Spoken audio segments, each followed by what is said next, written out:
There is debate what the cutest animal in the whole world is. Some feel that it's rabbits, maybe squirrels. If you go to Asia, perhaps they could be even pandas. But my personal favorite is cats and dogs, which is perfect because joining me here today is Jessica Lawson and Heather Keeler. And our third guest, of course, Apollo. Guys, thank you for joining us on the show today. Thank you for having us. Let's talk a little bit about what you guys have going on at the SPCA. I know you guys have a cat program, correct? And there are grants that are involved in this cat program too. Could you guys please talk a little bit about that? That's correct. We do have a community cat program that is geared towards spaying, neutering, and vaccinating the feral or community cats that live in our area. Currently, we have a grant for the zip codes 33801 and 33803, making that procedure to include the vaccines and the ear tip free. Okay. I also understand that we are in kitten season. Is that correct? We are indeed. Our shelter stays full of little kittens, which is why it's so important to get those free roaming cats spayed and neutered. We have approximately 300,000 unowned felines in Polk County. So just to give you a little idea, and if they breed 2 or 3 times each summer, that's a lot of kittens coming in. A lot of times people are able to find homes for them, but then that also impacts our shelter because we have older cats who might need a home. So we encourage everyone to take advantage of the program that Heather mentioned for the free spay and neuter if you are in those zip codes.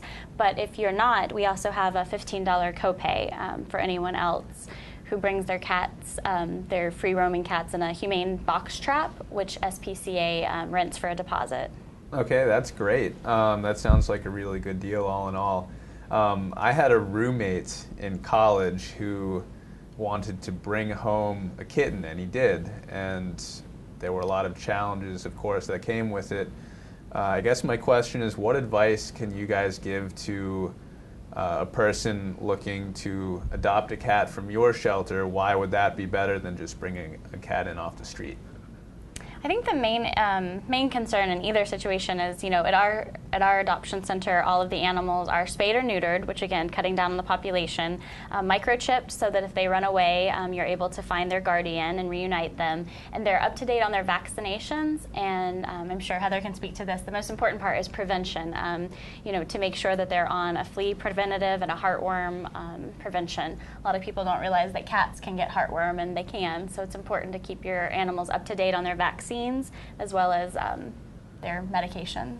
Okay. Now I know we are also in hurricane season, and it is a tricky time because dealing with animals like Apollo are kind of difficult, and in storm-like conditions and everything.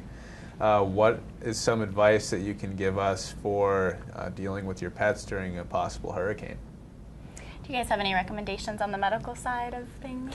Well, it's always important to keep your animals up to date on their vaccinations. That way, if you do need to leave town or if you need to leave the state for any reason for an evacuation, your pets can go with you. They're up to date on their vaccines. It's very important to have a microchip in your pet. That way, if they get lost, if they lose their collar, there is a way to reunite them with you. And it's also very important to keep them spayed and neutered. That way, they don't possibly go out and have babies when they get lost. Right. That makes perfect sense. Can we also talk a little bit, I know we touched on it some, but the adopting process? I know a lot of people, again, are interested in your program and bringing pets back. Can you guys talk a little bit more about that for us? Sure. So take Apollo here, for example. He is almost 2 years old. He's a poodle mix. People can hop online and see his profile on spcaflorida.org. There it kind of gives some details into his personality. He likes car rides. He likes to play with toys. He's an active boy, very curious, as you probably figured out when he was roaming around the studio. Sure, yeah. He would prefer an adult-only household. So that's kind of key to the adoption process, is really making sure that we match the correct animal with the correct family.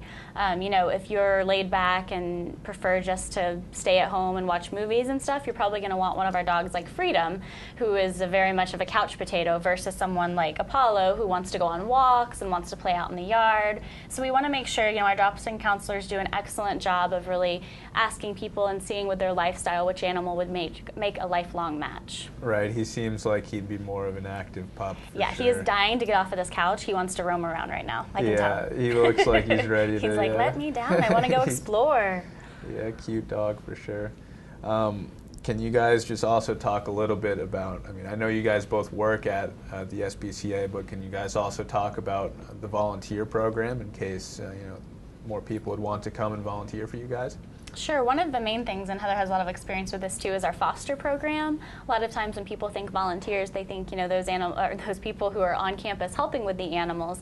But a lot of our volunteers are actually out in the community utilizing their own homes for foster program, and that's key because a lot of times Heather sees on the medical side that cats will come in. Like we had a little cat that was found in a drain that wasn't up to weight. So if you want to tell them a little bit about Stormy and. One of the trappers received a phone call about Stormy, that Stormy was in a drain. He responded immediately to this kitten in distress. It was raining and this little kitten could not get out of this drain. So he went and he dug around the drain for hours, pulled the kitten out and brought it to us.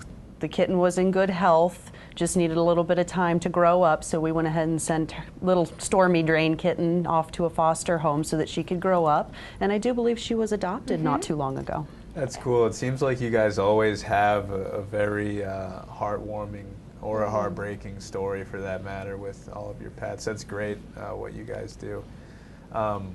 Lastly, let's get you guys out on this question.